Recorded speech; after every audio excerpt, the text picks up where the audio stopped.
Hey everybody, my name's Ryan, and here at eTrailer we install, test fit, and review a lot of different parts. That way we could try to help answer any questions those of you might have.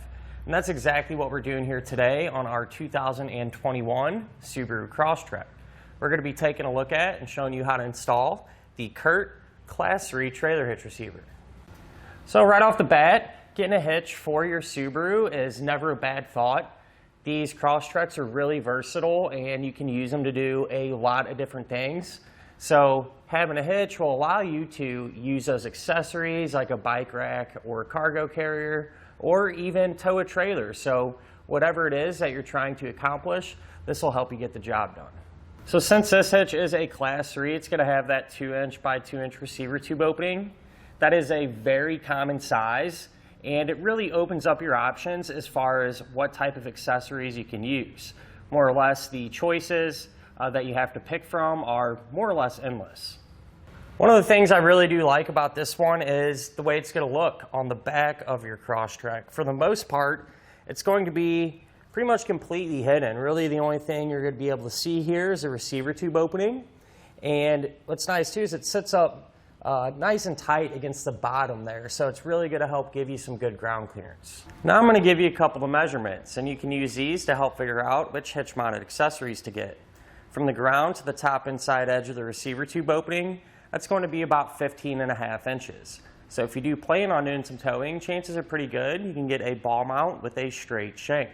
It's also going to give us some pretty good bumper clearance, and what I mean by that is the end of the receiver tube opening here is just going to barely come out past our bumper. And that's important because a lot of accessories are actually ones that can be folded upright. That way you can store them and save a little bit of space.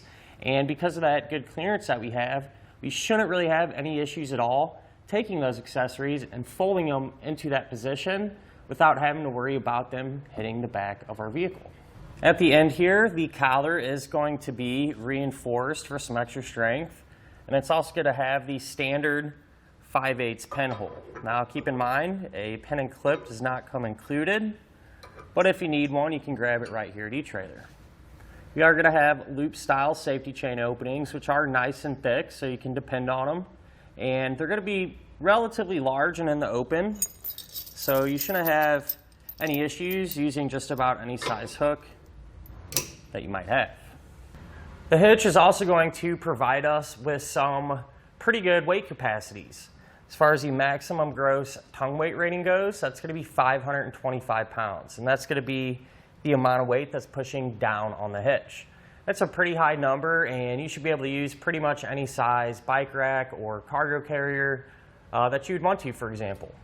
As far as the maximum gross trailer weight rating goes, that's going to be 3,500 pounds. And that's going to be the amount of weight that's pulling on the hitch. So that is the weight of your trailer plus anything that you might have on it. Now I do always suggest, never a bad idea, just to grab your Subaru's owner's manual. That way you can make sure your Crosstrek can pull that much weight safely. And with that being said, if you do plan on doing some towing, never a bad idea just to grab some trailer wiring. That way the lights on your trailer will match up with the lights on the back of your Subaru, and you'll be safe and legal. So at the end of the day, a hitch you really can't go wrong with. In my opinion, this is kind of that great all-around option. Not only is it going to look good, but it's going to be able to handle pretty much anything you want to throw at it. Now, as far as the installation goes, I will say this is probably one of the easier ones to get on the Crosstrek, so it really shouldn't take you a whole lot of time or give you too many issues. Speaking of which, let's go ahead and put it on together now. To begin our installation, we're going to be here underneath the back of our Subaru, and what we're going to need to do is lower our exhaust down a little bit. That way we have some room to work. However, before you do that, I suggest taking a strap and just running it from side to side. That way the exhaust will have a little bit of support, and we can kind of control how fast and how far we let the exhaust down. So we're going to need to remove 3 rubber isolator hangers. So we're going to have 2 over here on the driver's side and 1 just like it on the passenger side. What I did was just spray these down with some soapy water, or you can use penetrating oil as well. That just helps them glide off a little bit easier. But we'll take a pry bar and just work one side of that hanger off of the exhaust.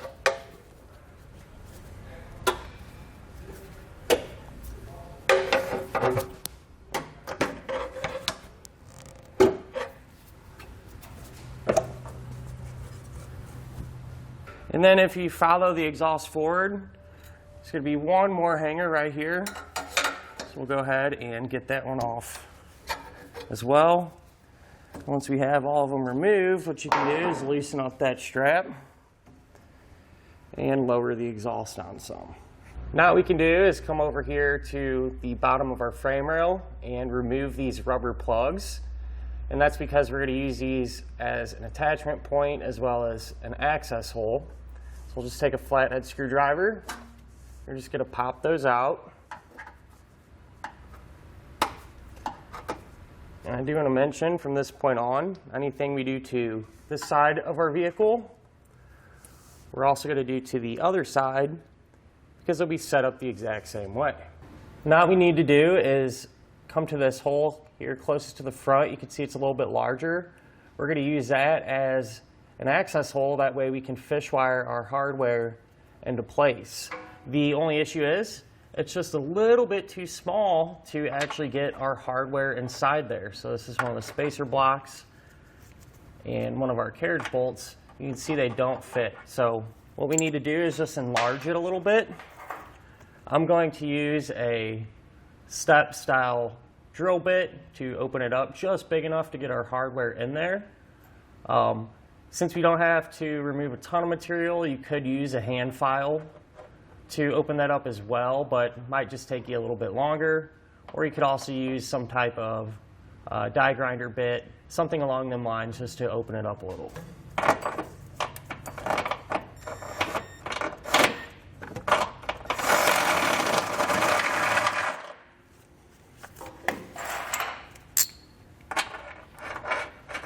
So as you can see, once we have it large enough, our spacer block will go in with ease. You actually don't want to push it in the frame rail just yet. You just want to make sure it fits. And same thing with our carriage bolt here. So now that we verified that, not a bad idea to come back with some spray paint and just put a layer of paint over that exposed metal. That way we don't have to worry about rust or anything like that. So after we gave our paint a few minutes to dry, we can now get our hardware in place. And the way that we're going to get our hardware into this attachment point here, we're going to use a fish wire.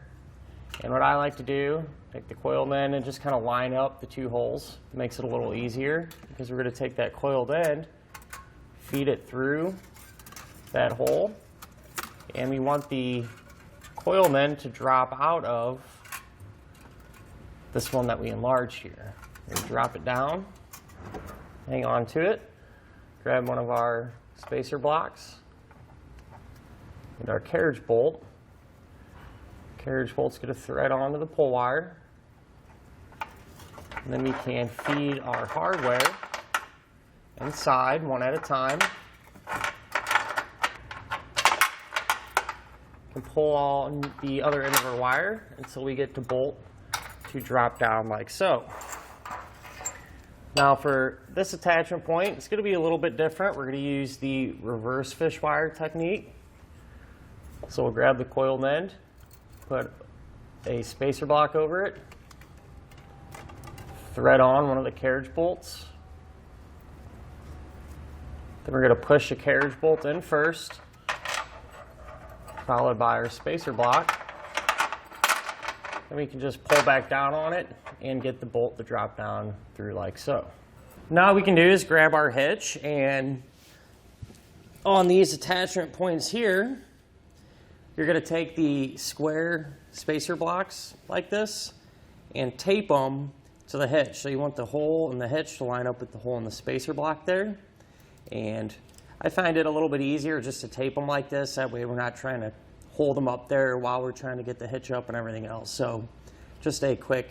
Now with an extra set of hands, we can grab our hitch and raise it into position. Want to make sure you take your pull wires and run them through the corresponding holes in our hitch. I'm going to go over our exhaust.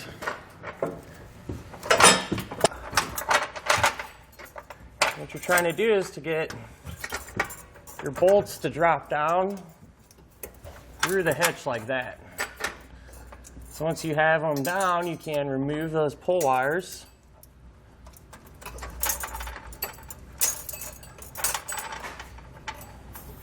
You're going to want to take a flange nut and get one started on each side hand tight. That way the hitch will support itself while we work on the rest of the hardware.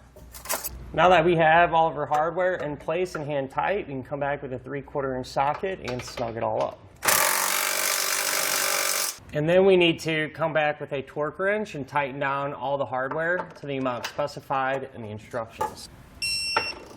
And that'll finish up our look at and our installation of the Curt Class 3 Trailer Hitch Receiver on our 2021 Subaru Crosstrek.